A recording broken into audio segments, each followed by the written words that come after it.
Remember that scene in the first episode of The Falcon and the Winter Soldier that has sort of taken on a life of its own, where we find out that Sam Wilson don't get paid?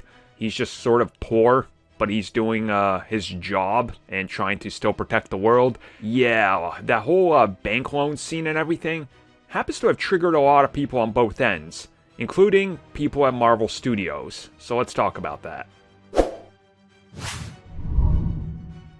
So Marvel Studios' The Falcon and the Winter Soldier creator Malcolm Spellman was recently interviewed by E.T., and he wanted to talk about that specific scene, in which we find out that Sam Wilson is not really a character that has a lot of money. He doesn't seem like any of the Avengers do unless you're a Stark. And we also find out that he goes to a bank. He can't really get a loan. It doesn't matter if you're an Avenger or not.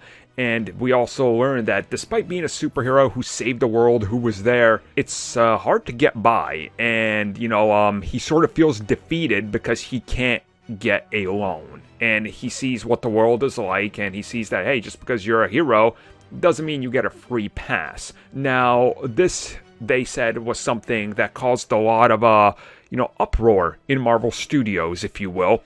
Because it went from Kevin Feige to Lois D'Esposito to Victoria Alonso, who's been with Marvel films since Blade. I mean, she's been there the entire time, overseeing everything.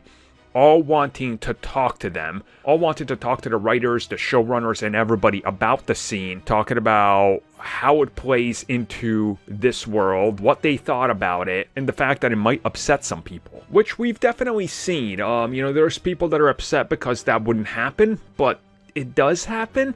And there's people that are saying, well, okay, but did it have to be in your face? And I say, well, this is a Captain America TV series, so yes, it did have to be. I mean, I don't know what your take on that is. Go get Captain America comics, I guess? Pick up the run of Captain America that happens after Secret Empire, where he was revealed to be Hydra. Go pick that up and read that, and you're gonna get a good insight into Captain America. It's a more modern read, so that's why I'm suggesting, because I know some people have issues with, reading older stuff, but, it resonates more in today's world. And I do like that they said, they were hearing from everybody at Marvel, because it is one of those things where if you look at it, it does play into the real world. And again, there are scenarios where this does happen, and there's scenarios where if you look at how Marvel Studios is approaching it, it does make sense, because why would the Avengers get paid? Why? I mean, no, that doesn't make sense. I mean, if they were a government or working for the government, then they get paid, which is how Sam makes some of his money. But being an Avenger, it doesn't make you money. We know that. Like, who would be flipping the bill? Avengers Inc.? That doesn't exist. That was Tony Stark. He's a corpse.